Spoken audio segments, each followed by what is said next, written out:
This morning, I was actually having some deep thoughts about human behavior, and I was reflecting on the things that I have read recently and that has blew my mind. So now we're going to be talking about the human behavior and the determinants of human behavior, why people do what they do. This will give you deeper understanding about us as humans, things we do and why we do them. Now obviously here the topic we're talking about is the war that's happening between Ukraine and Russia.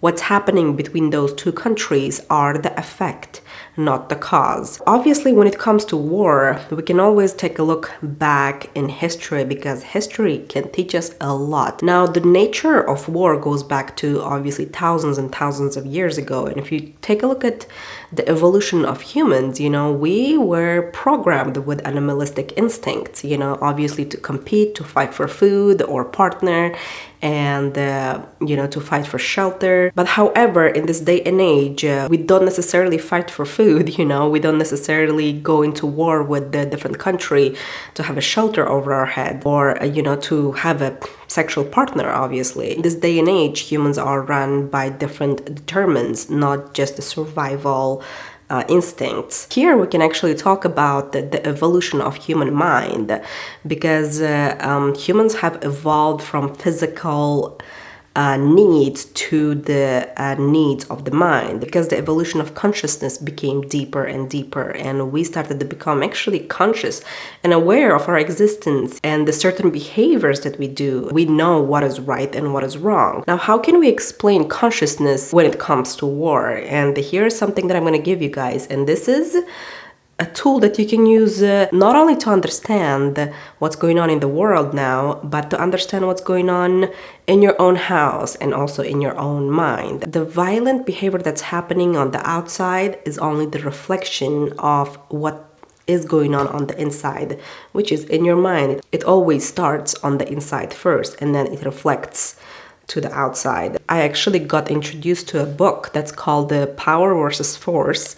It is from Dr. David Hawkins. This book blew my mind. David Hawkins talks about the map of the scale of consciousness, of human consciousness. So here is the map of consciousness, and it is scaled by numbers, obviously.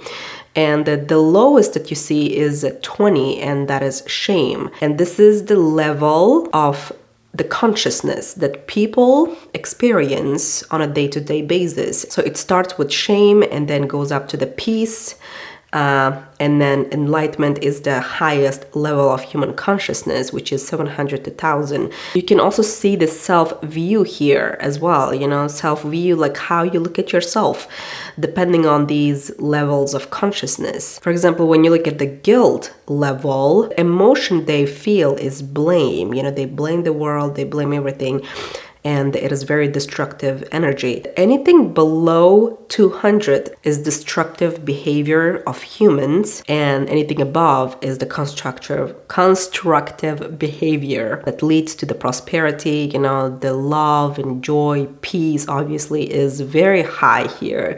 It's the level of 600. And the reason, this is where the intellect comes. Here what I'm doing actually is determined by reason, because I am sitting here and then trying to understand, why humans do what they do. Like, for example, going into war. And then obviously loving the world just the way it is.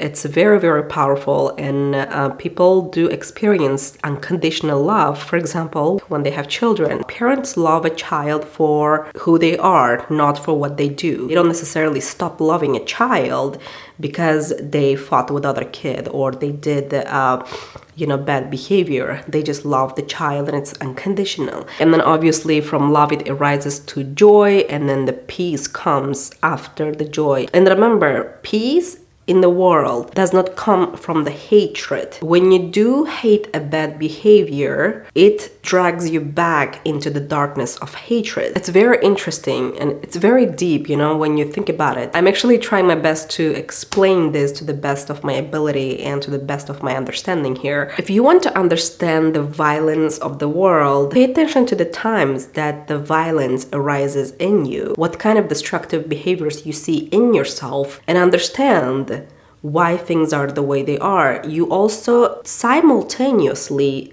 look at yourself with compassion. If that is happening in you, understanding others and their action becomes easier as well. And remember, change in the world doesn't start with what you do, it starts with what you become. If you want a peace in the world, create that peace in yourself first. Alright guys, I'm gonna leave it there. I hope you have found everything that I have shared useful. If you did, make sure to give it a thumbs up. It lets me know to make videos like this more in the future. And remember, be good and do good as well. Bye everyone.